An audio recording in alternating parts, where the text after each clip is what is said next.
Good morning, welcome all of you.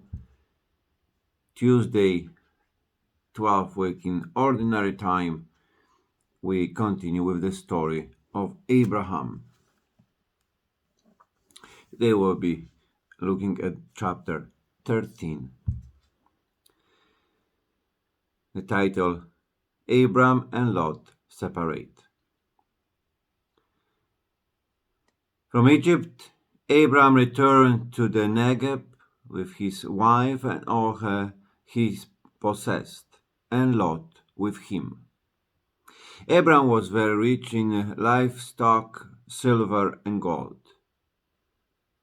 By stages he went from the Negev to Bethel, where he had first pitched his tent, between Bethel and Ai, at the place where he had formerly erected the altar. There Abram invoked the name of the Lord. Lot, who was traveling with Abram, had flocks and cattle of his own and tents too. The land was not sufficient to accommodate them both at once, for they had too many possessions to be able to live together. Dispute broke out between the herdsmen of Abraham's livestock and those of Lot. The Canaanites and Perizzites were living in the country at that time. Accordingly, Abram said to Lot, "We do not want discord between us, or between my herdsmen and yours, for we are king's men. Is not the whole land open before you? Go to the opposite direction to me. If you take the left, I shall go right. If you take the right, I shall go left." Looking around, Lot saw all the Jordan plain, irrigated everywhere. This was before Yahweh destroyed Sodom and Gomorrah, like the garden of the Lord or the land of Egypt, as far as Zoar. So Lot chose all the Jordan plain for himself and moved off eastwards. But thus they parted company. Abram settled in the land of Canaan. Lot settled among the cities of the plain, pitching his tent on the outskirts of Sodom. Now the people of Sodom were vicious and great sinners against the Lord. The Lord said to Abram after Lot had parted company from him, "Look all round from where you are, to north and south, to east and west, for all the land within sight I shall give to you and your descendants forever. I shall make your descendants like the dust on the ground." When people succeed in counting the specks of dust on the ground, then they will be able to count your descendants too.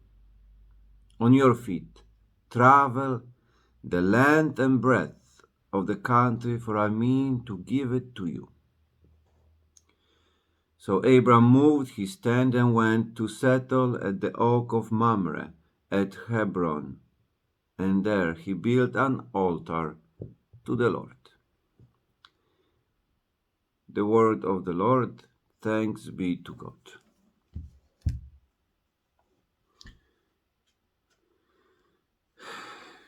So many beautiful things to be said.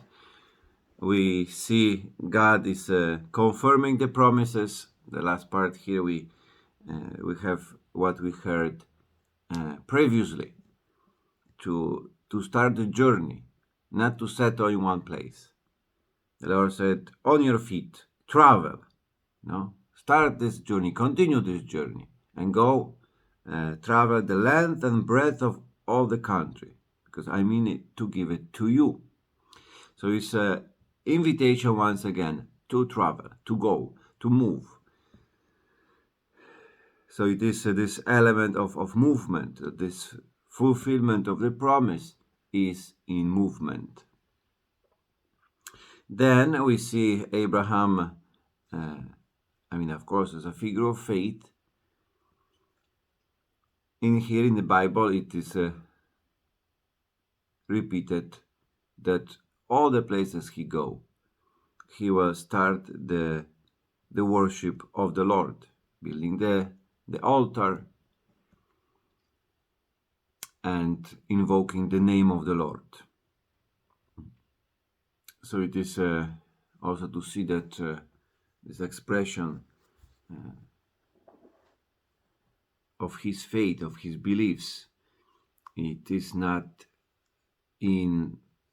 only somewhere in the depth of his heart or hidden in his tent. No, he is building an altar, in making this public. And there are many stories from Jewish traditions that through these events, through the fact that he was building the altars, he could, evangelize as we would today. He was spreading the news of the name of the Lord. Because people will be curious, what are you building? What is this? For whom is that? And he could have opportunity to say, this is for the Lord who gave me the promise, who is with me. But here we have another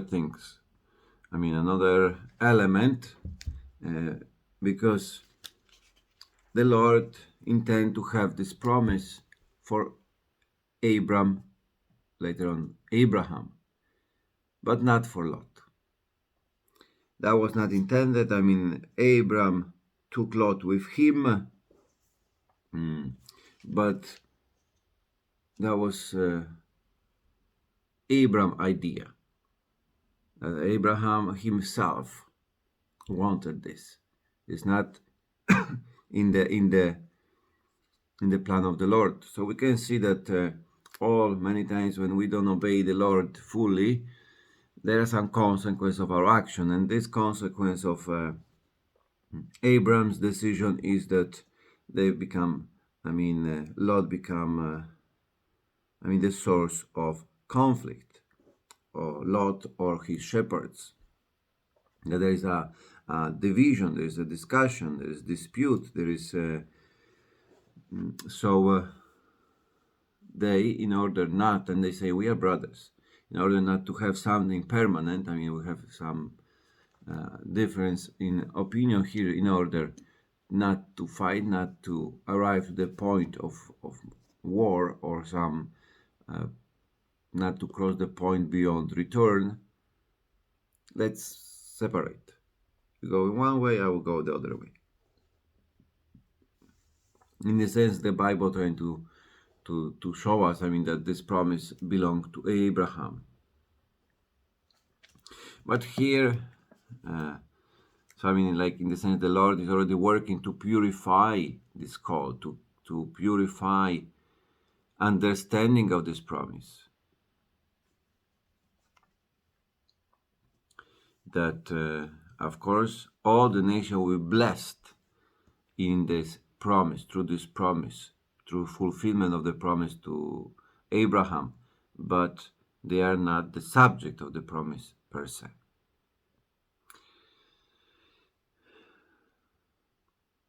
But we see also, there are so many interesting elements that Lot, Abram is older, so he could have the right to choose first where he gonna go.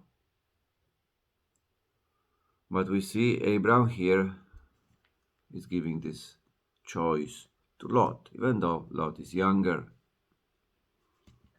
So, and Lot is taking the better part, the more beautiful.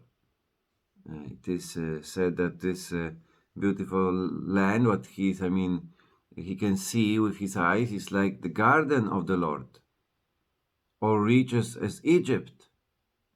And it is a big piece of land. And Lot is choosing this one. Something what appears beautiful. Something what at the first glance seems to be rich, prosperous, amazing, but it is said right away, but the people from there were vicious and great sinners against the Lord. So it is many times in the Bible, but here very clear that something what appear beautiful, not necessary, is good.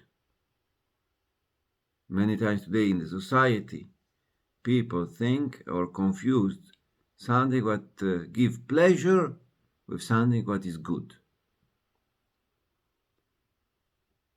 Sometimes goodness is challenging, is hard, and the things what are easy, the things what give us pleasure, I mean something what is many times it is not the right choice. So here it is beautiful to see that Abraham will choose the piece of land which is smaller, which is seems like it's very rocky, but the Lord will say, I will give you everything. So in appearance looks very poor, but then become really a blessing, and you get more, and you get, I mean, abundance, because the Lord is faithful and very generous. And here instead Lot taking something that appear nice, but is not in accordance with the will of the Lord, not according with his law. People are against him. Sin comes, and then we will see that he will get into trouble.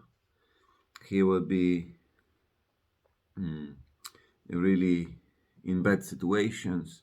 These cities will be destroyed. So I think it's a very important lesson, not to judge the reality by the appearances, but to really to seek the will of the Lord, what the Lord wants, what is good, what is pleasing to the Lord. So what is morally good, what is morally acceptable, and to go there and not to seek for comfort, for something what is just for my tranquility, because many times that is not good. So to see also that I mean this dispute between Abram and Lot, I mean they have a lot of possessions, but the land, was the promised land. I mean, was very rich. So it is not that, I mean, one shepherd here and there, even though very rich, but that could, that they were not able to be, both together.